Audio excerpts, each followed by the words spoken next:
Welcome to simple PSC. നമ്മുടെ ചാനലിലെ പുതിയ SCERT ടെക്സ്റ്റ് ബുക്കുകളുടെ ക്ലാസ്സുകൾ സ്റ്റാർട്ട് ചെയ്തിട്ടുണ്ട്. 5ാം ക്ലാസ്സിലെ സയൻസ് ചാപ്റ്റർ നമ്മുടെ കഴിഞ്ഞു. ഇപ്പോൾ നമ്മൾ പുതിയതായിട്ട് സ്റ്റാർട്ട് ചെയ്തിരിക്കുന്ന 7ാം ക്ലാസ്സിലെ ചാപ്റ്റേഴ്സാണ്. സോഷ്യൽ സയൻസ് സ്റ്റാർട്ട് ചെയ്തിട്ടുണ്ട് 5ാം ക്ലാസ്സിലെ. നമുക്ക് സയൻസ് ചാപ്റ്റേഴ്സ് നോക്കാം കേട്ടോ. 2ാമത്തെ ചാപ്റ്ററാണ് നമ്മൾ 7ാം ക്ലാസ്സിൽ നോക്കുന്നത്.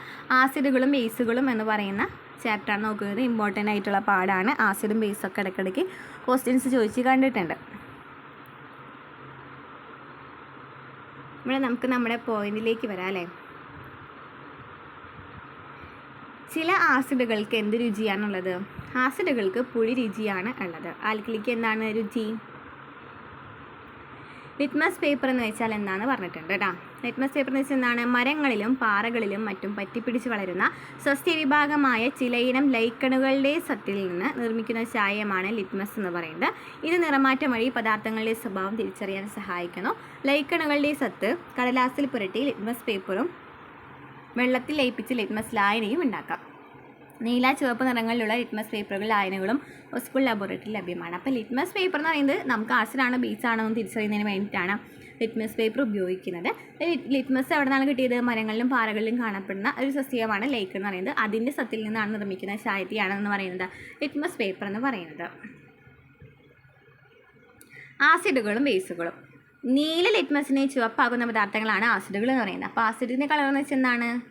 ചുവപ്പാണ് അല്ലേ ആക്കുന്നത്. ലിറ്റ്മസ് പേപ്പർ എന്നാക്കി മാറ്റുന്നത് നീലേനെ ചുവപ്പാക്കി മാറ്റുന്നു. ചുവപ്പിനെ നീലയാക്കി മാറ്റുന്നതാണ് ബേസുകൾ എന്ന് പറയുന്നത്. ആസിഡ് മാത്രം പഠിച്ചിരിക്കുക, അതിൻ്റെ ഓപ്പോസിറ്റ് ആയിരിക്കും ബേസുകൾ എന്ന് പറയുന്നത്. അപ്പോൾ ആസിഡ് എന്ന് വെച്ചാൽ എന്താണ്? ചുവപ്പാക്കി മാറ്റണം. എന്തിനെ?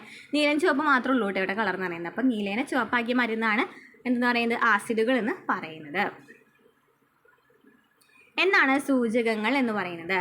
നിറം മാറ്റത്തിലൂടെ ആസിഡിനെയും ബേസിനെയും തിരിച്ചറിയാൻ സഹായിക്കുന്ന പദാർത്ഥങ്ങളെയാണ് സൂചകങ്ങൾ എന്ന് പറയുന്നത്. ലിറ്റ്മസ് പേപ്പർ എന്ന് പറയുന്നത് അപ്പോൾ എന്താണ്? ഒരു സൂചകമാണ്. അപ്പോൾ ആസിഡും ബേസ് നമുക്ക് കണ്ടുപിടിക്കാനായിട്ട് പറ്റുന്നുണ്ടെങ്കിൽ അതിന് നമ്മൾ സൂചകങ്ങൾ എന്ന് പറയും. അതിന് എക്സാമ്പിളാണ് ലിറ്റ്മസ് പേപ്പർ എന്ന് പറയുന്നത്. ലാബിൽ ഇങ്ങനെ മീഥൈൽ, ഓറഞ്ച്, ഫിനോഫ്തലീൻ ഒക്കെ കാണാം. ഇത് രണ്ടും ഉപയോഗിച്ചിട്ടാണ് നമ്മൾ കുറേ പരീക്ഷണങ്ങളൊക്കെ ലാബിൽ ചെയ്യുന്നത് കേട്ടോ. ആസിഡാണോ ആൽക്കലിയാണെന്ന് തിരിച്ചറിയുന്നതിന് വേണ്ടിയിട്ട്. എന്താണ് സാർവിക സൂചകം എന്ന് പറയുന്നത്? ആസിഡിനെയും ബേസിനെയും നമുക്ക് ഒരുമിച്ച് തിരിച്ചറിയാൻ പറ്റുന്ന ഏക കൂടി ഒരു ലായകത്തിന് നാം എന്ന് പറയുന്നത് സാർവിക ലായകം എന്ന് പറയുന്നത്. എന്താണ് സാർവിക ലായകം എന്ന് നമുക്ക് നോക്കാം.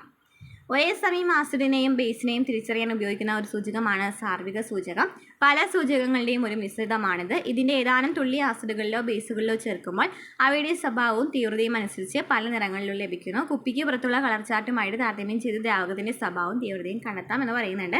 യൂണിവേഴ്സൽ ഇൻഡിക്കേറ്റർ എന്ന് വെച്ചിട്ട് എല്ലാത്തിൻ്റെയും മിശ്രിതമായിരിക്കും എന്ന് പറയുന്നത്.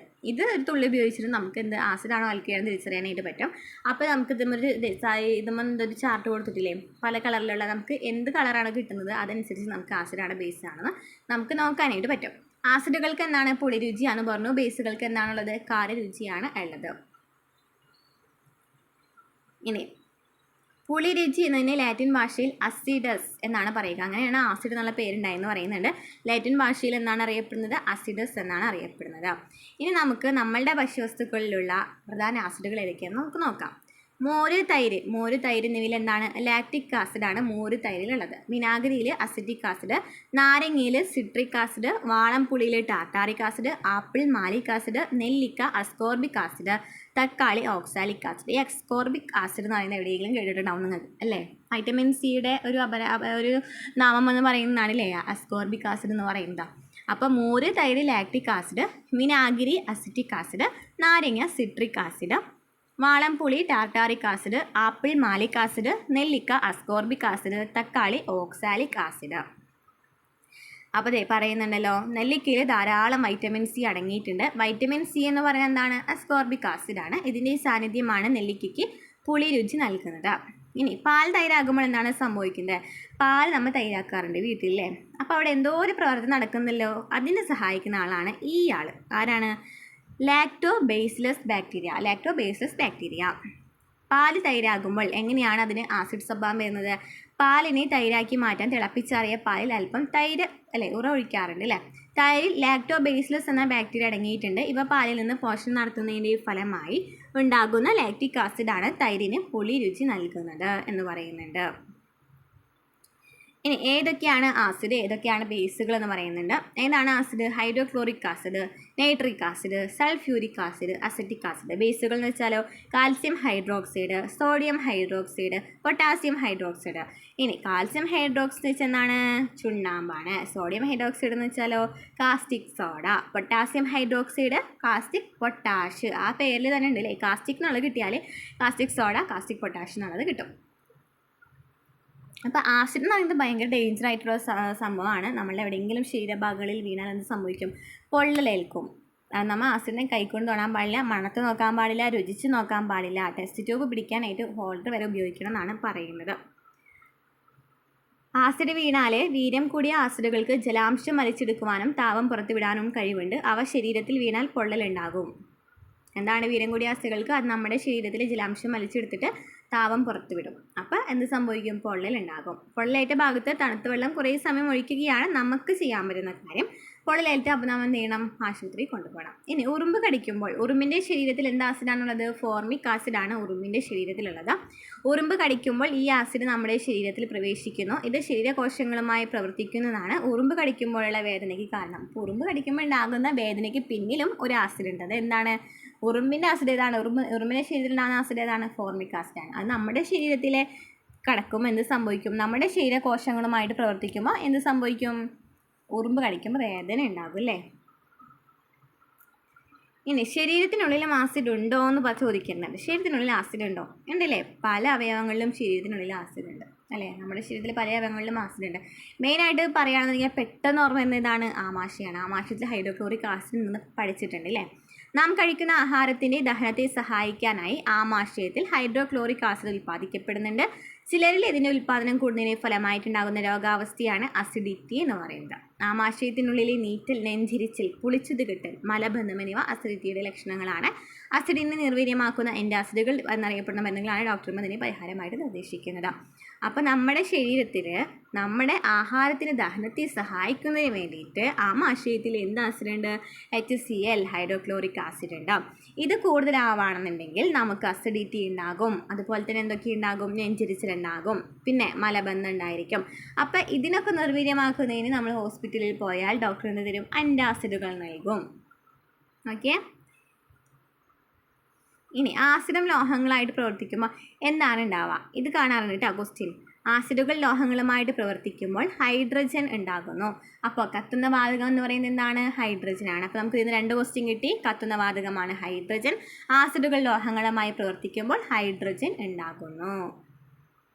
അപ്പോൾ ഹൈഡ്രജനെ കുറിച്ച് പറഞ്ഞിട്ടുണ്ട്. നമുക്ക് ഹൈഡ്രജനെ കുറിച്ചൊന്ന് ജസ്റ്റ് അറിഞ്ഞിരിക്കുന്നതാണ്. കാരണം നമ്മുടെ സിലബസിൽ പറയുന്നുണ്ട് കെമിസ്ട്രിയിൽ ഹൈഡ്രജൻ എന്താണ്, ഓക്സിജൻ എന്താണെന്നൊക്കെ പറഞ്ഞിട്ടുണ്ട്. അപ്പോൾ നമുക്കിത് നോക്കാം. ഹൈഡ്രജൻ എന്ന് വെച്ചാൽ ഹൈഡ്രജൻ കണ്ടെത്തിയത് ആരാണ്? ഹെൻറി കാവൻഡിഷ് ആണ് ഹൈഡ്രജൻ കണ്ടെത്തിയത്. ഏറ്റവും ഭാരം കുറഞ്ഞ വാതകമാണ് ഹൈഡ്രജൻ. നമ്മൾ വേറൊരു പോയിന്റ് പറഞ്ഞല്ലോ, കത്തുന്ന വാതകമാണ് ഹൈഡ്രജൻ, ഭാരം കുറഞ്ഞ വാതകമാണ് ഹൈഡ്രജൻ. അതിനാൽ ഹൈഡ്രജൻ നിറച്ച ബലൂണുകൾ ഉയർന്നു പോകും. റോക്കറ്റുകളിൽ ഇന്ധനം എന്താണ്? ഹൈഡ്രജനാണ്. ഹൈഡ്രജൻ ഇന്ധനമായിട്ട് ഉപയോഗിക്കുന്ന വേറെ ഏതൊക്കെയാണ്? മോട്ടോർ വാഹനങ്ങളും ഇന്ന് നിലവിലുണ്ട്, റോക്കറ്റിലും ഉപയോഗിക്കുന്നുണ്ട്. 2023 സെപ്റ്റംബറിൽ ന്യൂഡൽഹിയിൽ പരീക്ഷണാർത്ഥം ഒരു ഹൈഡ്രജൻ ബസ് നിരത്തിൽ ഇറക്കി കഴിഞ്ഞു. അപ്പോൾ ബസ്സും നിരത്തിൽ എത്തിയിട്ടുണ്ട് ഹൈഡ്രജൻ ഉപയോഗിച്ചിട്ടുള്ള. ഹൈഡ്രജൻ വെച്ചാൽ എന്താണ്? ജലം ഉൽപ്പാദിപ്പിക്കുന്നു എന്നാണ് അർത്ഥം. അതെങ്ങനെയാണ് ലഭിച്ചിട്ടുള്ളത്? ഹൈഡ്രോജൻ അല്ലേ. ജൻ വെച്ചാൽ ജനറേറ്റ് എന്നല്ലേ പറയാം. അതായത് ഉൽപ്പാദിപ്പിക്കുന്നു. ഹൈഡ്രോ എന്ന് വെച്ചാൽ വെള്ളമാണ്. അപ്പോൾ വെള്ളത്തിൽ ഉൽപ്പാദിപ്പിക്കുന്നു, ജലത്തെ ഉൽപ്പാദിപ്പിക്കണം. ഹൈഡ്രജൻ ഓക്സിജനുമായിട്ട് പ്രവർത്തിച്ചാൽ എന്ത് സംഭവിക്കും? ജലം ഉണ്ടാകും. നമുക്കറിയാം ഹൈഡ്രജൻ എന്ന് H2 ആണ്, ഓക്സിജൻ ആണ് O ആണ്, O2 ആണ്. അപ്പോൾ H2 ഓക്സിജനും കൂടി ചേരുമ്പോൾ H2O ഉണ്ടാകുന്നു നമുക്കറിയാം.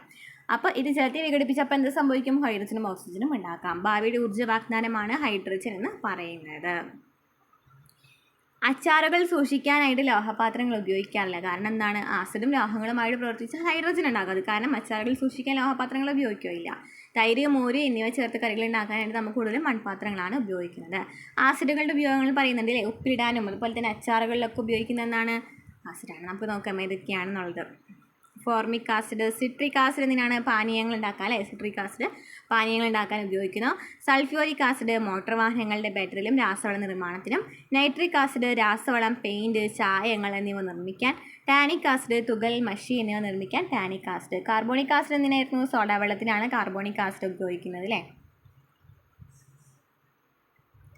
ഇനി ബേസുകളെ കുറിച്ച് പറയാം കേട്ടോ. കാൽസ്യം ഹൈഡ്രോക്സൈഡ് ഗ്ലാസ് നിർമ്മാണത്തിന് മണ്ണിൻ്റെ അസിഡിറ്റി കുറയ്ക്കുവാനും കാൽസ്യം ഹൈഡ്രോക്സൈഡ് ഉപയോഗിക്കുന്നു. Sodium hydroxide soap, paper, rayon എന്നിവ ഉണ്ടാക്കുന്നതിന്. പൊട്ടാസ്യം ഹൈഡ്രോക്സൈഡ് സോഫ്റ്റ് സോപ്പ് ഉണ്ടാക്കാൻ. അലുമിനിയം ഹൈഡ്രോക്സൈഡ്, മഗ്നീഷ്യം ഹൈഡ്രോക്സൈഡ് മരുന്നുകളിൽ ഉപയോഗിക്കുന്നു. അപ്പോൾ കാൽസ്യം ഹൈഡ്രോക്സൈഡ് ഗ്ലാസ് നിർമ്മാണം, മണ്ണിൻ്റെ അസിഡിറ്റി കുറയ്ക്കാം. Sodium hydroxide soap, paper, rayon എന്നിവ ഉണ്ടാക്കാൻ. പൊട്ടാസ്യം ഹൈഡ്രോക്സൈഡ് സോഫ്റ്റ് സോപ്പ് ഉണ്ടാക്കാൻ. അലുമിനിയം ഹൈഡ്രോക്സൈഡ്, മഗ്നീഷ്യം ഹൈഡ്രോക്സൈഡ് മരുന്നുകളിൽ ഉപയോഗിക്കണം. ഇനി സോപ്പ് എങ്ങനെയാണ് നിർമ്മിക്കുക എന്നൊക്കെ പറഞ്ഞിട്ടുണ്ട്. അതൊക്കെ ജസ്റ്റ് ഒന്ന് വായിച്ചു പോകാം. നമ്മൾ ലിറ്റ്മസ് പേപ്പറിന് പകരം ഒരു മഞ്ഞൾ വെള്ളം നമ്മൾ ഒരു പേപ്പറിൽ ആക്കിയിട്ടൊന്ന് വെയിലത്ത് വെക്കുകയാണെന്നുണ്ടെങ്കിൽ അതിൽ നമ്മൾ ഒരു ചെമ്പരത്തി പൂ വരച്ച് നോക്കുകയാണെങ്കിൽ നമ്മൾ അത് എന്താണ് ആസിഡാണ് ബേസാണെന്നൊക്കെ നമുക്കറിയാൻ വേണ്ടിയിട്ട് പറ്റുമെന്ന് പറയുന്നുണ്ട്. അപ്പോൾ ഒരു മഞ്ഞൾ എന്ന് പറയുന്നത് എന്താണ്, ഒരു പ്രകൃതിദത്ത സൂചകമാണ്. ഇതോടുകൂടി നമ്മുടെ ഈ ചാപ്റ്റർ കഴിയാണ്. എന്നൊരു ചെറിയൊരു ചാപ്റ്റർ ആയിരുന്നു കേട്ടോ. നമ്മുടെ ചാനൽ ഇഷ്ടമാണെന്നുണ്ടെങ്കിൽ ഒന്ന് സപ്പോർട്ട് ചെയ്ത് കൂടെ കേട്ടോ.